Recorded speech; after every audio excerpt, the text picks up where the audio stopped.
Masret Shabbat Daf Kuf Chaf He. Nous commençons à la 9e ligne, Tanour Rabbanan. Nous avons parlé dans la Mishnah précédente de kelim, d'ustensiles qui se sont brisés. Quel est le statut de ces débris par rapport au din de Moukhtse? Et nous avons vu une marloquette entre Tanakama, les Chachamim et Rabbi Yehuda. D'après Rabbi Yehuda, ces morceaux ne sont pas Moukhtse lorsque on peut utiliser ces morceaux, mais en melartan, c'est-à-dire pour une utilisation qui ressemble à l'utilisation principale, initiale de l'ustensile.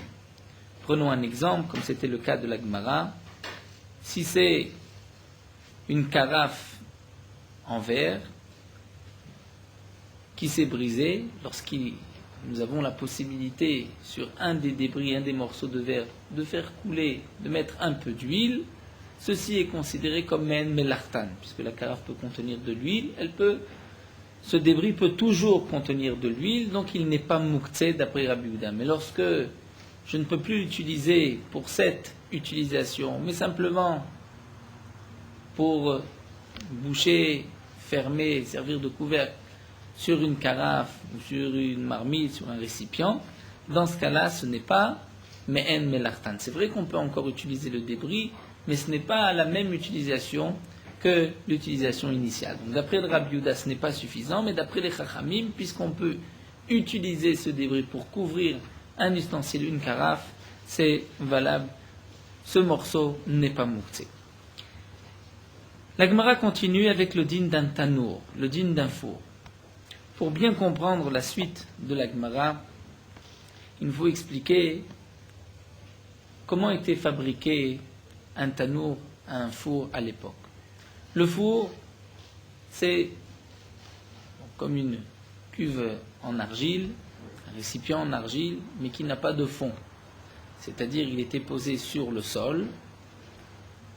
En haut, c'était ouvert pour qu'on puisse mettre une marmite dessus, ou bien pour rentrer la main et coller le pain sur les parois du four pour faire chauffer le pain. Le feu se trouvait, les braises se trouvaient en bas sur le sol. Il y avait même une petite porte en bas du four ou du fourneau, du kiraïm, où on mettait les braises. Et aussi, parfois, on enlevait toutes ces braises avant Shabbat et le four était tellement chaud qu'il continuait à chauffer. On pouvait même laisser une marmite à l'intérieur. C'était le din de Hatmana que nous avons vu dans un four, dans un tanour.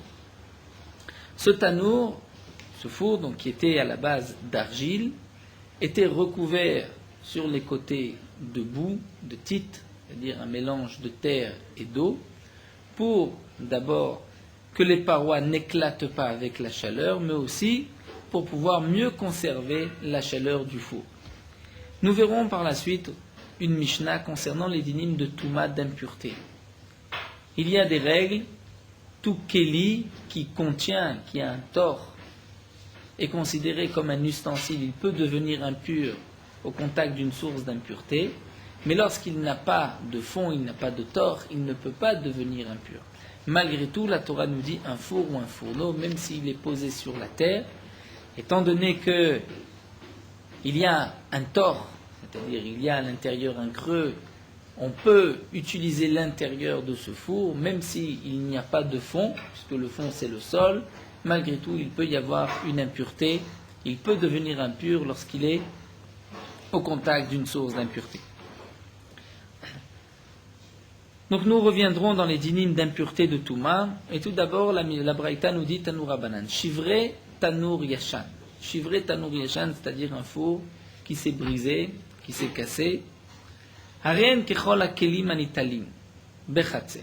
Les morceaux sont comme tous les kelim anitalim, c'est-à-dire comme tous les récipients que nous avons vus, que nous pouvons déplacer, qui ne sont pas moukhtse, bechatzer dans une cour.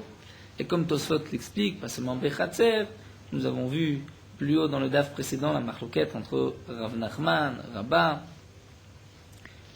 Peut-être même dans un domaine public, on pourra utiliser un morceau, puisque dans le Khatser, c'est-à-dire dans une cour, il y a des récipients qu'on a besoin de couvrir et on peut se servir de ces morceaux d'argile. Donc de même, Shivre Tanur Yashan, nous avons un vieux four qui s'est brisé. Les morceaux peuvent être déplacés comme tout Keli qui s'est aussi brisé pendant Shabbat. Divrei Rabbi Meir sont les paroles de Rabbi Meir. Rabbi Yehuda Omer, En Nitalim. Rabbi Yehuda nous dit, nous ne pouvons pas déplacer ces morceaux du four. Et Id Rabbi Yossé Mishum Rabbi Lezer ben Yaakov, et Rabbi Yossé a témoigné au nom de Rabbi Lezer ben Yaakov, Al Shivre Tanur Yashan, Shnitalim be Shabbat, que les morceaux d'un vieux four qui se sont brisés peuvent être déplacés Shabbat, ils ne sont pas muktzé. Ve'al Kisuyav, et un autre témoignage, que le kisouille, c'est-à-dire le couvercle de ce four, puisque ce four, au moment où on faisait brûler du bois, on le faisait chauffer, on le couvrait, ce couvercle, et notre sarich betiad, nous n'avons pas besoin d'avoir un betiad, c'est-à-dire de quoi l'attraper comme une anse ou un manche à ce couvercle. Dans tous les cas, on pourra le déplacer, il n'est pas mouxé. Nous verrons par la suite le digne du Kisouy que c'est une marloquette. Et donc ici, Rabbi Lezer ben Yaakov a témoigné que nous pouvons le déplacer même s'il n'a pas s'il n'a pas de manche. Donc là, la Gemara va nous expliquer cette braïta. Donc nous avons une braïta où nous avons cette marloquette entre Rabbi Meir et Rabbi Yehuda. Est-ce qu'un four qui s'est brisé, on a le droit de déplacer les morceaux ou pas? Sont-ils mouxés ou pas? Quelle est la marloquette? Amar Abaye, Abaye va donner une première explication. C'est-à-dire, nous revenons, nous dit Abaye, à la marloquette dans notre Mishnah entre les Chachamim et Rabbi Yehuda. Lorsque j'ai un débris, est-il mouxé ou pas? Rabbi Yehuda dit tout dépend. Si on peut l'utiliser de la même utilisation initiale, un mehen, même si ce n'est pas exactement, mais dans le même style, dans le même genre, il n'est pas mouxé. Lorsqu'on peut l'utiliser, mais pour autre chose, il est mouxé d'après Rabbi Yehuda. Donc de même, un four, quelle est l'utilisation d'un four? C'est pour faire chauffer, faire cuire à l'intérieur. Donc un débris, quand est-ce qu'on considère qu'on peut y faire la première utilisation? C'est lorsqu'on peut l'utiliser pour faire cuire, pour chauffer. Donc, nous allons parler d'un tel four. C'est-à-dire, on peut utiliser les débris pour couvrir, par exemple, une carafe, une marmite, mais on ne peut pas l'utiliser pour chauffer. Et donc, la marloquette entre Rabbi Meir et Rabbi Yehuda dans cette Mishnah, c'est exactement la même marloquette que dans notre Mishnah. Rabbi Yehuda l'etame, Rabbi Meir l'etame. Rabbi Yehuda va selon son propre avis, qui a dit dans la Mishnah, c'est d'Afka me'en melartan. Donc, puisque là, avec ces débris, on ne peut rien chauffer, on ne peut plus faire cuire, donc c'est mouxé, d'après Rabbi Meir, puisque tu peux l'utiliser pour autre chose, c'est suffisant. Tu peux couvrir une marmite, tu peux couvrir un tonneau, une cruche, c'est suffisant, le morceau de débris n'est pas mouxé. Donc ça, c'est l'explication que nous donne Abaye concernant cette marloquette que nous venons de voir dans la Braïta. Quel est le digne des débris du four? Matkifle Rava va objecter et va dire, Iachi, si c'est ainsi, si vraiment la marloquette entre Rabbi Yehuda et Rabbi Meir, c'est la marloquette de notre Mishnah, alors Adem Ifligé Bishivre Tanur, les Fligé Bishivre Kelim, pourquoi leur marloquette se rapporte sur un four, sur les morceaux d'argile du four qui s'est brisé? La marloquette, ils auraient dû être en discussion concernant n'importe quel keli, n'importe quel ustensile qui s'est brisé. Est-ce que nous devons avoir la première utilisation ou même une autre utilisation? Donc, nous dit Rava, puisque dans cette braïta, la marloquette c'est concernant un four, Shivre Tanur, c'est qu'il y a une marloquette particulière au digne de ce four. Et là, Marava, donc Rava reprend et va expliquer.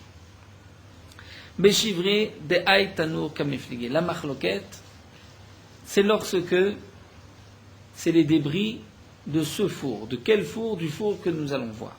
Ditnan, comme nous avons enseigné dans cette Mishnah. Donc là, nous allons laisser pour quelques minutes les dynimes de Shabbat. Nous allons nous concentrer sur ces dynimes de Touma et Tahara. Et ensuite, nous reviendrons à notre dynim de Muktzeh. Donc nous allons étudier cette Mishnah, Ditnan, une Mishnah qui est marquée dans ma Masechet Kelim.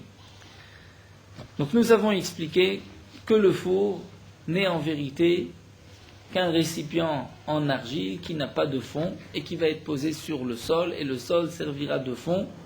Et ainsi, le tanour est considéré comme un récipient puisqu'il peut contenir, il a un tor. Nous avons une halakha. Pour que un four devienne impur, c'est seulement lorsqu'il est au contact d'une source d'impureté, un reptile mort par exemple, qui est rentré, on va dire, à l'intérieur du four, qu'il a touché de l'intérieur, puisque c'est un keli en argile, un keli cheres. Mais il y a une autre condition, il faut que le keli, le four, soit terminé. Quand est-ce que le four est terminé? Lorsque on va le faire chauffer pour la première fois. Lorsqu'on l'a fait chauffer pour la première fois, le four est terminé. À ce moment-là, puisqu'il est sur le sol, donc on considère que le fond, le sol, c'est le fond du keli, et s'il est au contact d'une source d'impureté, il deviendra impur. Notre Mishnah nous parle d'un four qui a été posé sur l'ouverture d'un puits. Donc le puits est profond, le four est posé sur le puits, mais il n'est pas suffisamment large, donc il risque de tomber dans le puits. Et on a mis une pierre sur le côté pour bloquer le four, pour ne pas qu'il tombe dans le puits. Puisque sur les côtés, entre les parois du four et le puits, il y a un espace vide, donc l'air peut sortir, la chaleur peut sortir, est-ce que l'on peut considérer que si on met des braises, on met du bois au fond du puits, de ce trou, et que donc ce puits, cette chaleur va chauffer aussi le four, est-ce qu'on peut dire que j'ai allumé le four et que le four a chauffé pour la première fois ou pas, étant donné que la chaleur peut aussi s'échapper par les parois? Donc ça, c'est le cas de notre Mishnah. Natanao alpi abor. On a placé ce four sur l'ouverture d'un trou, d'un puits, au alpi adout, ou bien d'une doute. Doute, nous explique Rashi, c'est comme un puits, mais c'est une construction sur la terre. Venatan sham even, et il a mis sur le côté une pierre pour empêcher le four de tomber, puisqu'il n'est pas suffisamment large. Rabbi Yehuda Omer, immasik milemata. Rabbi Yehuda nous dit, si tu mets des braises du feu en bas du puits, veonisok milemala, et que le four va être chauffé, il est chaud en haut, tamé, à ce moment-là, le four peut devenir impur, puisqu'il a eu cette première asaka, c'est-à-dire la première fois qu'on l'a allumé, donc à ce moment-là, le four devient impur. Veimlav, et sinon, c'est-à-dire, si on ne peut pas ainsi chauffer le four, mais il faudra surélever, mettre par exemple une pierre, et mettre ensuite des braises sur ces pierres, pour que le feu soit vraiment à l'intérieur du four. Donc lorsque j'ai mis des braises en bas du puits, je ne peux pas dire que j'ai fait chauffer le four pour la première fois, puisque le four n'est pas suffisamment chaud par cette chaleur. Ça, c'est ce que donc Rabbi Yehuda nous dit. Vachachamim omrim, oil veusak mikol makom tameh. Nous disent les chachamim, puisque les maaseh, la chaleur va monter. C'est vrai que ce n'est pas suffisant, mais que malgré tout, le four est chaud, donc le four est considéré comme s'il a été allumé pour la première fois et il peut devenir impur. Mikol makom tameh. Obemaï kameflige, quelle est la marloquette entre Rabbi Yehuda et les chachamim? La Gemara explique, voici la marloquette behaïkra, l'explication de ce pasouk. C'est marqué dans le pasouk, Tanour vechiraim, lorsqu'il y a un four et un fourneau, yutatz, si ils sont impurs, ils étaient au contact d'une source d'impureté, yutatz, ils devront être brisés, tmeimem, ils sont impurs, vetmeim yuachem, ils seront impurs pour vous. Que signifie yutatz? Rashi nous explique, yutatz, ce n'est pas Yishaver qu'il va être brisé. Il y a une différence entre Yishaver et Yutatz, bien que les deux signifient briser. Yutatz, c'est comme détruire une maison. Ce qui est rattaché au sol, on peut dire Yutatz. Ce qui n'est pas rattaché au sol, un keli mobile, on va dire Yishaver. Donc puisque le pasuk nous dit Tano vekiraim Yutatz, c'est-à-dire la Torah emploie le terme comme si on va casser, briser une maison, donc briser quelque chose qui est rattaché au sol, Donc Rabbi Yehuda Savar, Rabbi Yehuda pense, Mechoussar netitza tamé. Donc quel est le four qui peut devenir impur? C'est le four qui est Mechoussar netitza, c'est-à-dire que lorsqu'il est impur, je dois le démolir, c'est-à-dire je dois le détacher de la terre. Mais un tel four, le four que nous avons vu, puisqu'il est placé dans le creux d'un puits, dans ce cas-là, Eno Mechoussar netitza, puisqu'il n'est pas vraiment rattaché au sol. Donc dans ce cas-là, Tahor, il est pur, puisque je ne considère pas ce puits rattaché au sol. Verabanan Savre, les Chachamim nous pensent que puisque c'est marqué dans le pasuk Tmeim Yulachem, que dans tous les cas, ils sont impurs, Tmeim Yulachem, ils seront impurs, soit Mechutzar Netitza ou pas, étant donné que ce four se trouve donc bloqué par l'aide de cette pierre dans le puits, même s'il n'est pas vraiment rattaché au sol, comme c'était l'habitude, puisque Rachid nous explique, lorsqu'on voulait rattacher le four en argile, on mettait de la boue tout autour et on recouvrait aussi entièrement les parois de boue. Donc cette boue, c'est ce qui rattachait le four au sol. Dans ce cas-là, on ne le rattachait pas au sol. Donc c'est pour cela que d'après Rabbi Yehuda, quel est le four qui est impur? C'est celui que lorsqu'il est impur, la Torah dit, tu vas yutat, tu vas le démolir, c'est-à-dire le détacher de la terre, le briser. Mais celui-ci, puisque de toutes les manières il est considéré comme déjà détaché du sol, donc lui ne deviendra pas impur. Donc nous avons compris pourquoi d'après Rabbi Yehuda, il est pur dans le cas où il ne peut pas être chauffé par en bas, et pourquoi d'après les Chachamim il restera impur. La Gemara va juste expliquer Verabanan, Nam active yutat. Mais les Chachamim aussi c'est marqué yutat, c'est-à-dire quel est le four impur? Celui qu'il faudra par la suite briser. Alors les Chachamim disent au contraire, Raoul et Dargissa. Ce pasouk vient nous dire le contraire. Non pas qu'il y a certains fours qui ne sont pas impurs, mais nous dire même un tel four est impur. C'est-à-dire,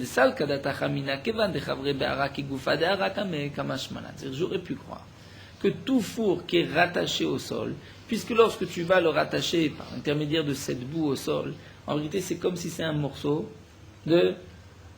C'est comme une maison, une bâtisse. Une maison ne peut pas devenir impure. Ce n'est plus un kéli.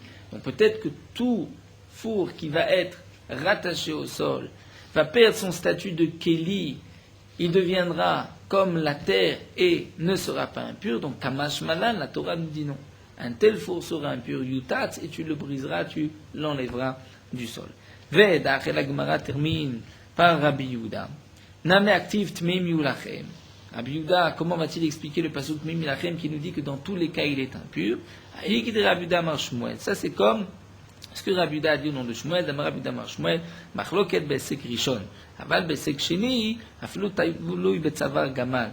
Shmuel a expliqué, toute la machloket, c'est seulement lorsque il s'agit de le faire chauffer pour la première fois, puisque nous avons dit que lorsqu'on le fait chauffer pour la première fois, c'est là qu'on lui donne le statut de four et qu'il pourra devenir impur. Aval besek sheni, mais si il a déjà été chauffé une première fois, donc il est déjà impur, on vient le chauffer une seconde fois. Afilotaloy betzavar gamal, même s'il est sur le cou d'un chameau et qu'on fait chauffer ce four, eh bien, il sera aussi impur.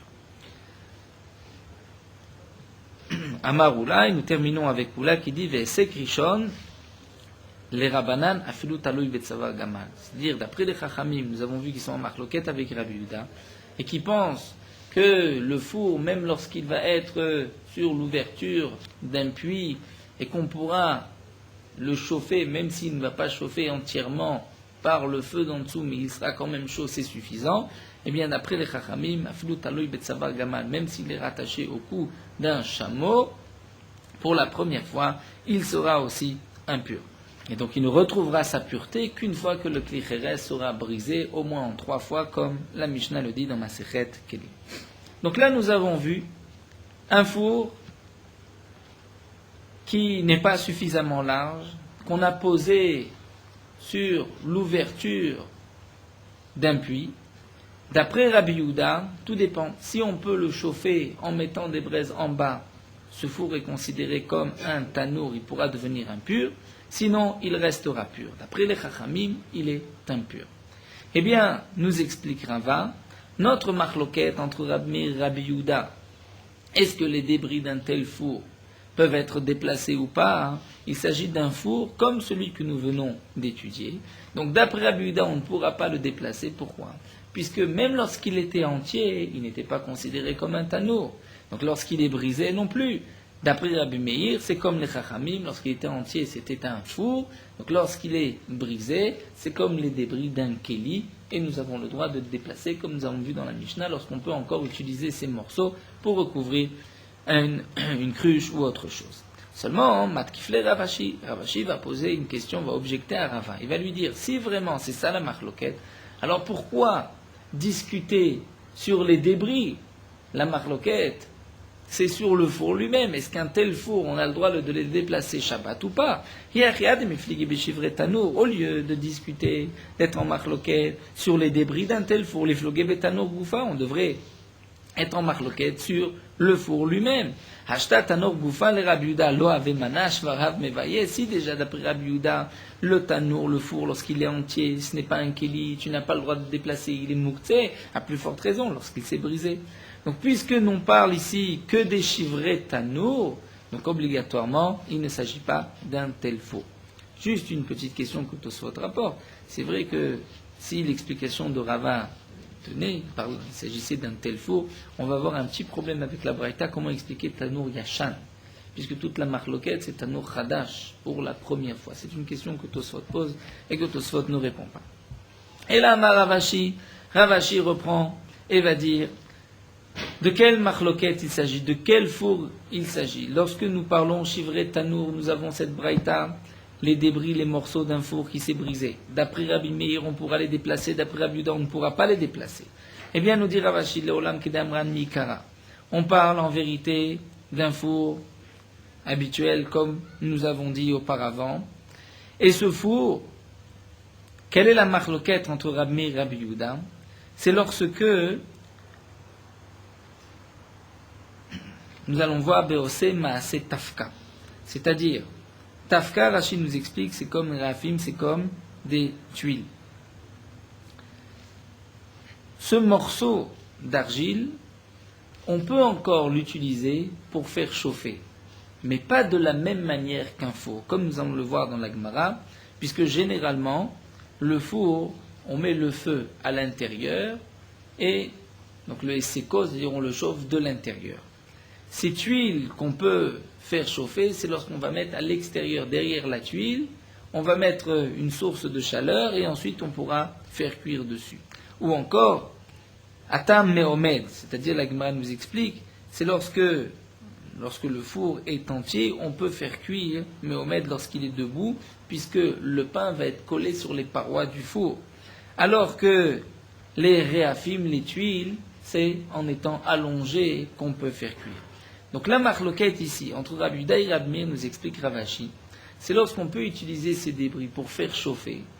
Mais ce n'est pas exactement la même melacha que la première melacha que le four. Et donc Rabbi Meir, les dvarav de Rabbi Yehuda Kama. Rabbi Meir s'adresse à Rabbi Yehuda et lui dit, les didi afilo beosin men melacha.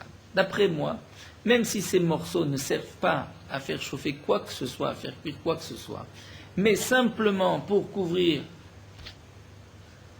un ustensile, une cruche, c'est suffisant. Comme nous l'avons vu dans la Mishnah, tout morceau qui peut servir à n'importe quelle utilisation n'est pas mouktsé. Donc d'après Rabbi Meir, il n'a aucun problème, ce four s'est brisé, il y a un morceau d'argile, on peut couvrir une cruche, on peut couvrir une ravite ou un tonneau, c'est suffisant. Le morceau n'est pas mouktsé. Et là, les ditra. Mais d'après toi, Rabbi Yehuda, tu penses qu'il faut pouvoir utiliser ce débris, mais melartan, comme la première utilisation. Eh bien, Hodolimia, sois d'accord avec moi. Des kaïgave, melartou, ça aussi c'est melartou. Puisque tu peux faire cuire comme, en mettant en dessous quelques braises, tu peux faire cuire dessus. Mais Rabbi Yehuda va répondre, va dire l'odame. Le morceau reste mouktsé. Pourquoi? Ceci n'est pas la même utilisation qu'auparavant. Pourquoi? Atam, et c'est comme bufnim. Dans le cas du four, on met la source de chaleur à l'intérieur. Acha, et c'est comme bachutz. Là, la source de chaleur se trouve derrière la tuile. Atam, omed, là-bas, dans le four, on colle le pain sur les parois. Donc le pain va cuire debout. Hachalav meomed. Là, il doit cuire allongé. Donc ce n'est pas men melarto, c'est pour cela que ça reste muktzeh. Donc là, nous avons terminé avec cette braïta. Lorsque nous avons un four qui s'est brisé, est-ce que nous avons le droit de déplacer les morceaux? Sont-ils muktzeh ou pas? C'est une marloquette entre Rabbi Meir et Rabbi Yehuda, comme nous l'avons vu. La Gemara a rapporté que Id Rabbi Yossé Mishum Rabbi Eliezer ben Yaakov Ashuret Tanu Yashan Ten Beshabbat. Donc Rabbi Yossé a témoigné au nom de Rabbi Eliezer ben Yaakov qu'on peut déplacer de tels morceaux. Et il a aussi témoigné al Kisouyav que le couvercle d'un four chez Enotzer Betiad, on n'a pas besoin, c'est-à-dire pour le déplacer, il n'a pas besoin d'anse ou de sorte de manche. Même lorsqu'il est plat, on ne peut pas l'attraper, il n'est pas muktzeh. Et nous reverrons cette marloquette par la suite dans un Moudvet. Et Amar Ravina va dire Keman metaltelna naïdna, comme qui aujourd'hui on se permet de déplacer Kisouy des Tanouré des Mata Marcia, les couvercles des fours de la ville de Mata Marcia, des En Laem Bet Achiza, qui n'ont pas de hanse, on ne peut pas les attraper. Keman, c'est que Rabbi Eliezer ben Yaakov, puisque nous avons vu que Rabbi Eliezer ben Yaakov témoigne qu'on peut le faire, alors que nous verrons par la suite, à la fin du Pérec, que c'est une marloquette dans la Mishnah. Nous commençons la Mishnah suivante. La Mishnah nous parle à Even d'une pierre Shebe Kirouya qui se trouve à l'intérieur d'une citrouille. À l'époque, on avait l'habitude de prendre une citrouille, de creuser, d'enlever tout ce qu'il y a à l'intérieur, de garder juste l'écorce, et de la faire sécher. Ensuite, on pouvait s'en servir comme seau pour puiser de l'eau. Le problème, c'est que la citrouille, c'est léger, et ça ne va pas s'enfoncer dans l'eau. Donc on mettait une pierre et on attachait cette pierre à l'intérieur de cette citrouille, et donc ainsi, grâce à la pierre, on pouvait puiser de l'eau. Quel est le statut de cette pierre Shabbat? Une pierre, c'est muktzeh. Mais là, elle fait partie d'un keli. Est-elle muktzeh ou pas? Nous dit la Mishnah. Ah, il y a une pierre chez Bikuria qui se trouve dans cette citrouille. Imimalimba, si on peut remplir la citrouille d'eau, Vena no fait que la pierre ne va pas tomber, mais malimba, on a le droit de remplir. Puisqu'à ce moment-là, la pierre fait partie du keli. Veimla, sinon, si elle risque de tomber, en mema limba, puisque c'est comme toute pierre, et à ce moment-là, on n'a même pas le droit de déplacer la citrouille, puisqu'elle devient bassis, les davar haïsour, support d'un muktzeh, et tout support d'un muktzeh est soi-même muktzeh, comme nous l'avons vu déjà plusieurs fois. La Mishnah continue avec un autre din, Zemura. Zemura, c'est une branche de vigne, chez Keshura Betafia, qui est attachée au bout avec une petite cruche, avec laquelle aussi, nous dit Rashi, on pouvait puiser d'un puits ou d'une source. Même à Limba Beshabbat, on a le droit d'utiliser cette branche pour puiser de l'eau, dire la branche n'est pas muktzeh, elle fait partie maintenant du keli. Un troisième dit dans la Mishnah, Pekak Achalon. Pekak Achalon, dire à l'époque, il y avait des fenêtres qui étaient fermées par quelques planches de bois, un carré de bois. C'est Pekak, on va dire le bouchon de la fenêtre. Rabbi Eliezer Omer, Bisman Shu Kashur Vetaloui. Rabbi Eliezer nous dit, lorsque cette fenêtre, ce pekak, ce bouchon, ces planches qu'on va mettre dans la fenêtre, si ces planches sont kashour, attachées, Vetaloui est suspendues, c'est-à-dire elles ne touchent pas le sol, Pokekimbo, on peut utiliser ce couvercle et fermer la fenêtre. Veimla, sinon un pokim, on ne pourra pas, nous explique Rashi, puisque sinon c'est kemosif à la binyan, c'est comme si je construis. Je prends des planches, je prends un morceau, un carré de bois, et je vais le fixer dans la construction. Il y a une interdiction mosif à la binyan. Mais tant que c'est rattaché et que ça ne touche pas le sol, donc deux conditions, a priori kashour vetaloui, dans ce cas-là, c'est permis puisque c'est une partie, on va dire, du binyan qui s'est juste déplacée, mais ce n'est pas que je rajoute quelque chose dans la construction. Dans tous les cas, on a le droit de fermer la fenêtre avec, et nous verrons la marloquette, l'explication de la marloquette dans la Gemara. Donc là, la Gemara reprend le premier din de cette pierre qui se trouve dans la citrouille. Tnanatan, nous avons une Mishnah. Even shalpi achavit. J'ai une pierre sur un tonneau. Je veux prendre du vin de ce tonneau La Mishnah nous dit Mate al sida vinofelet. J'ai le droit de pencher le tonneau et de faire tomber la pierre puisque je ne touche pas la pierre. Plus encore, nous dit Rashi, la Mishnah là-bas nous explique que si je ne peux pas simplement pencher le tonneau, puisque la pierre risque de briser, de casser un autre tonneau, j'ai le droit de soulever le tonneau et ensuite de le basculer pour faire tomber la pierre. Amar Rabba Amar Rabbi Ami, Rabbi Abba du nom de Rabbi Yonon de Rabbi Yochanan, Lo Shanu la Beshocher. Dans quel cas tu as le droit de déplacer le tonneau? Lorsque tu as oublié la pierre avant Shabbat. À ce moment-là, la pierre le tonneau ne devient pas bassis, les davaraïsou, ne devient pas support du mouktsé de la pierre. Quand est-ce qu'il y a cette notion de bassis? C'est lorsque je l'ai laissé volontairement. Lorsque je l'ai oublié, le tonneau n'est pas bassis, donc j'ai le droit de faire basculer le tonneau, même de le lever, comme l'explique Rashi, et de faire tomber la pierre, puisque le tonneau, lui, n'est pas mouktsé, la pierre, je ne la touche pas. Aval bemaniar. Mais si j'ai laissé volontairement la pierre sur le tonneau, naase basis le davar haïsour, à ce moment-là, le tonneau devient support du mouktsé, et je n'ai pas le droit de déplacer le tonneau, puisque le tonneau lui-même est mouktsé. Ve Rav Yosef, amar Rabasi, amar Rabbi Yochanan. Et Rav Yosef va dire, au nom de Ravasi, au nom de Rabbi Yochanan, autre chose. L'oshanu, ce qui a été enseigné ici, c'est Ela Beshocheach. Seulement, lorsque tu as oublié la pierre sur le tonneau, à ce moment-là, tu as le droit de prendre le tonneau et de le basculer pour faire tomber la pierre. Aval bemaniar, mais si tu as laissé volontairement la pierre sur le tonneau, à ce moment-là, naase kisui la chavit. La pierre devient le couvercle, comme le couvercle du tonneau. Et si tu veux te servir du tonneau, tu as le droit de déplacer la pierre elle-même, puisque la pierre devient un kéli, devient le couvercle du tonneau. Donc d'après Rav Yosef, notre Mishnah vient nous dire que puisque tu as oublié la pierre, donc tu ne pourras pas la déplacer, tu seras obligé de faire basculer le tonneau. Mais si tu as laissé volontairement, tu pourras prendre la pierre. Alors que d'après Rabba, c'est le contraire. Puisque tu as oublié, c'est pour cela que tu as le droit de faire basculer le tonneau, mais si tu l'avais laissé volontairement, même le tonneau, tu n'as pas le droit de le faire basculer. Donc nous avons ici 2 points de marloquette.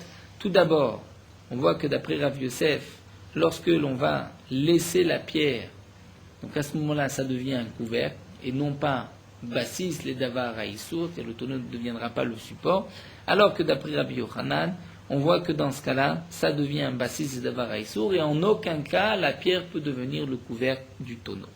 Amar Rabba a dit, Mutvinan Ashmatin.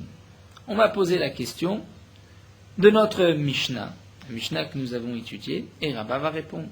Dans la Mishnah, c'est marqué à Even Shevakirou, il y a la pierre qui se trouve dans cette citrouille. Si on peut remplir de l'eau dans cette citrouille et que la pierre ne tombe pas, mais malimba, on pourra remplir avec, puisque la pierre est rattachée à la citrouille et elle est considérée comme une partie du kéli. Donc, nous avons ici une contradiction à cet enseignement de Rabba, puisque nous voyons que parfois la pierre peut devenir un kéli, comme ce qu'a dit Rav Yosef, que la pierre peut devenir le kisouille, une partie du kéli peut devenir le couvercle de tonneau. Velo, il dit Rabba, il n'y a pas de preuve de là-bas, aucune question. Pourquoi Atam kevan de atkesh avait dauphin?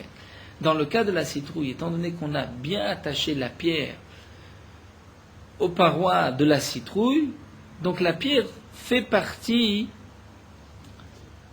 des parois, fait partie du kéli. Mais lorsque tu as simplement posé une pierre, ce n'est pas pour autant un couvercle à un tonneau. Amar Rav Yosef, lui va rapporter cette Mishnah et va dire Umutvinan Ashmati, on s'est posé la question de cette Mishnah, une question contre moi, et Rav Yosef va répondre. C'est marqué, Imlav en memalimba, c'est-à-dire si la pierre risque de tomber, on ne pourra pas remplir avec cette citrouille. Pourquoi? Puisque la citrouille deviendra bassis les davar haïsour. Donc on voit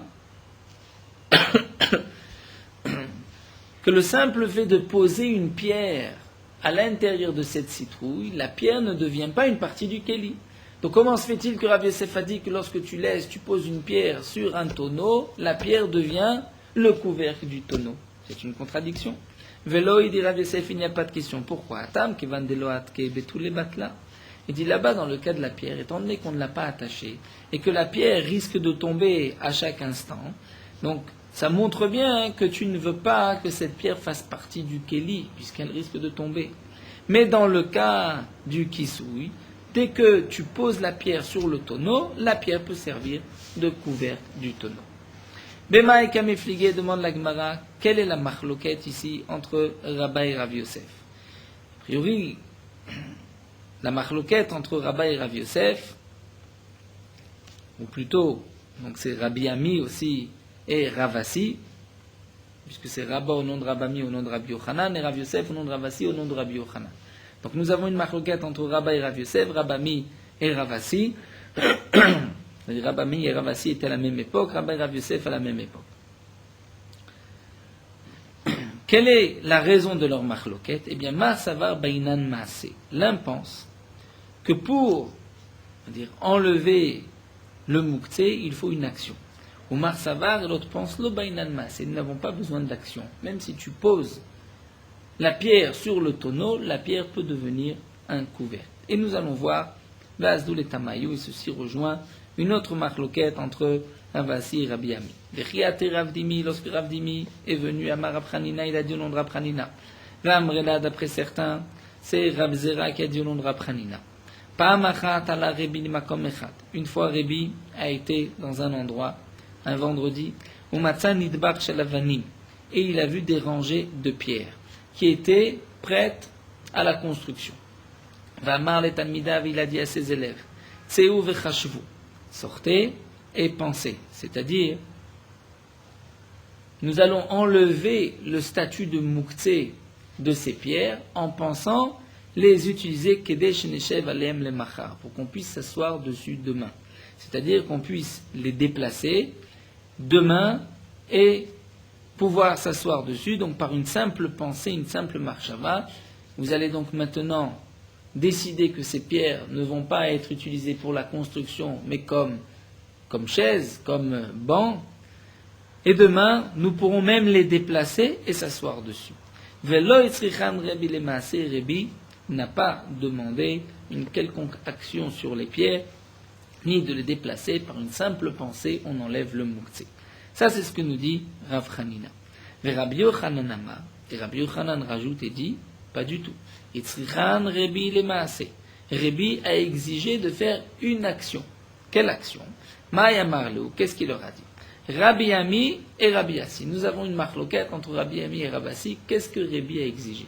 Rabbi Ami Amar, Tseu velamedum amarlou. Il leur a dit, Tseu sortez, velamedum et arranger, c'est-à-dire disposer déjà les pierres de telle manière qu'on puisse s'asseoir dessus demain et que demain, on n'aura même pas besoin de les toucher et de les déplacer. Puisque, d'après Rabbi Ami, il faut prendre les pierres, les placer comme chaises, et demain, ils ne vont pas du tout y toucher. Il n'y a pas le moyen d'enlever le statut de moukhtse par une simple action, comme nous allons voir d'après Ravasi, par une simple action pour pouvoir s'asseoir dessus et les déplacer. Donc d'après Rabbi Ami, il les a déjà, avec ses élèves, donc ils ont déjà préparé là où ils allaient s'asseoir le lendemain. Rabbi Assi Amar, et Rabbi Assi a dit, Tseu veshif shefum amarlu. Il leur a dit, allez et frotter les pierres, c'est-à-dire enlever les quelques saletés, la boue qui se trouve sur ces pierres, pour qu'on puisse demain s'asseoir dessus. Et ceci est suffisant et vous n'avez même pas besoin maintenant de les déplacer, de les mettre comme banc, comme chaise. Demain on pourra le faire. C'est-à-dire par cette petite action d'avoir pris les briques, les pierres, de les avoir frottées, enlevé la boue, cette action est suffisante pour enlever le statut de moukhtse. Demain on pourra déplacer les pierres. Alors que d'après Rabbi Ami, ce n'est pas suffisant. Il a exigé qu'on place déjà les pierres pour que demain il n'est pas besoin de les toucher. Donc nous retrouvons exactement cette même marloquette. Donc Rabbi Assi avait dit le fait de mettre la pierre sur le tonneau est suffisant comme action pour enlever le statut de Mouksé à cette pierre et ça devient un couvercle. Alors que d'après Rabbi Ami, ce n'est pas suffisant et la pierre gardera son statut de Mouksé, donc comme nous l'avons vu ici. Nous terminons. Itma Rabbi Yosef ben Shaul Amar, Rabbi Yosef ben Shaul a dit, en vérité c'est Sohar Shel Korot Ave. Ce n'était pas des pierres, mais c'était des rangées, c'est-à-dire des poutres qui étaient arrangées les unes sur les autres. Et Rabbi Yochanan ben Shaul Amar Geshush Shel Tzfina. Et Rabbi Yochanan ben Shaul dit c'était une sorte de perche qu'on utilisaient les marins pour enfoncer dans la rivière pour voir est-ce que la rivière est suffisamment profonde pour ne pas que le bateau s'enlise et qu'il se bloque sur le sol.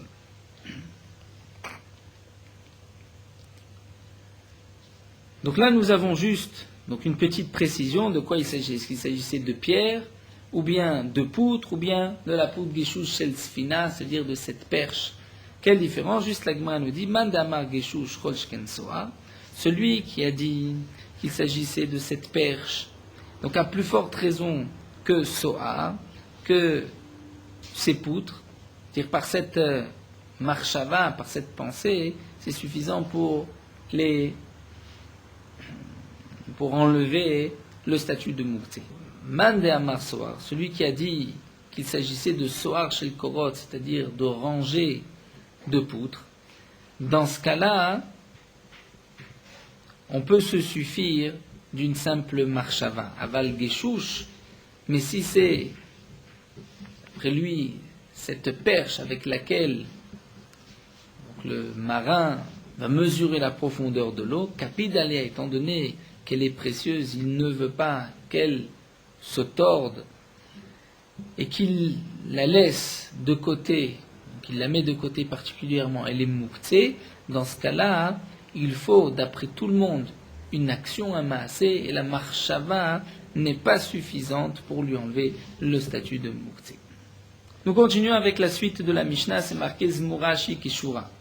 Lorsque nous avons une perche, c'est-à-dire un morceau nous avons vu une branche de vigne, qui était rattachée chez Kishura avec une petite cruche pour puiser de l'eau de la source ou du puits.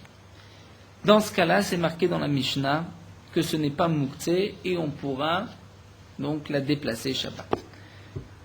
La Gemara explique Keshuraïn lo kshuralo. C'est seulement parce qu'elle est rattachée. Si elle n'était pas rattachée, elle n'était pas attachée, mais simplement bloquée, comme parfois il y a, vous explique Rachid, les vignes peut se terminer en un V, et donc ça peut s'accrocher aux anses, on va dire au côté de cette petite fiole.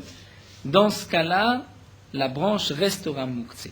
Les mamatitim de Rabban Shimon Gamliel, donc nous dit la Gemara, on n'a qu'à dire que la Mishnah n'est pas comme Rabban Shimon Gamliel, puisque des Tanya nous avons une braïta. C'est marqué Haruyot shel Dekel. Haruyot, ce sont des branches de palmier. Une fois que toutes les feuilles sont tombées, donc la tige centrale va durcir, c'est comme des branches de bois, de l'arbre. Chez Gadran, les Etzim, il les a coupées et destinées à les utiliser comme combustible, comme bois. Venimlach aleim leishiva. Et il a changé d'avis. Avant Shabbat, il décide de les utiliser pour s'asseoir dessus. Tsarich likshor. Pour pouvoir enlever le Mouksé, il faut les attacher. À ce moment-là, c'est comme un siège, il pourra s'asseoir dessus Shabbat. Rabban Shimon Gamliel au même, et Rabban Shimon Gamliel nous dit, nous n'avons pas besoin de les attacher par la simple marshava, puisqu'il a décidé de s'asseoir dessus, ce n'est plus Mouksé. Donc, a priori, l'auteur de notre Mishnah n'est pas Rabban Shimon Gamliel, puisque d'après Rabban Shimon Gamliel, on n'a pas besoin d'attacher la branche de vigne à cette fiole pour enlever le statut de la branche, le statut de Mouksé de la branche. L'Agmar répond, Amar Rav Sheshat dit, Afilotema Rabban Shimon Gamliel. On peut dire qu'en vérité, notre Mishnah, c'est même d'après Rabban Shimon Gamliel. C'est vrai que Rabban Shimon Gamliel, dans le cas de Haruyot shel Dekel, c'est-à-dire de ces branches de palmier, Rabban Shimon Gamliel n'exige pas d'attacher les branches de palmier. La simple marshava, la pensée de les destiner comme siège est suffisante. Mais ici, ici on parle dans le cas où cette branche de vigne est encore rattachée à la vigne elle-même. Et puisqu'elle est rattachée à la vigne elle-même, ce qui n'est pas habituel, puisque généralement on n'utilise pas une branche lorsqu'elle est encore rattachée à la vigne. Donc c'est dans ce cas-là qu'on a besoin d'une plus qu'une marchava, qu'une simple pensée, et c'est pour cela qu'il faut attacher la vigne à cette fiole. Alors la Gemara pose juste une question, si c'est ainsi, donc il va utiliser une chose qui est encore rattachée au sol, c'est-à-dire cette vigne est encore rattachée au sol. Nous avons l'interdiction d'utiliser du bois qui est rattaché au sol, comme Rachid le rapporte, lorsqu'il y a une racine qui a plus de 3 tfachim, on n'a pas le droit de s'asseoir dessus. L'Agma répond, les matam mishalosh. On parle dans le cas où la racine est à moins que 3 tfachim. Ravashi lui va dire, afilotema betlusha. En vérité, on peut parler même d'une branche de vigne qui est détachée du sol. Malgré tout, Rav Shimon Gamliel pense qu'il faut, dans ce cas-là, l'attacher. Pourquoi Xera Shema Yiktom? Parce que s'il ne la prépare pas à l'avance, étant donné, nous dit Rashi, que la branche de vigne est tendre, il risque de la briser demain, de l'ajuster, et il va transgresser l'interdiction de Makeb et Patish, puisqu'il va ainsi préparer donc cette branche et cette fiole comme seau. C'est comme s'il termine un keli, donc c'est pour cela qu'il faut que à l'avance il ait déjà attaché cette branche et cette fiole.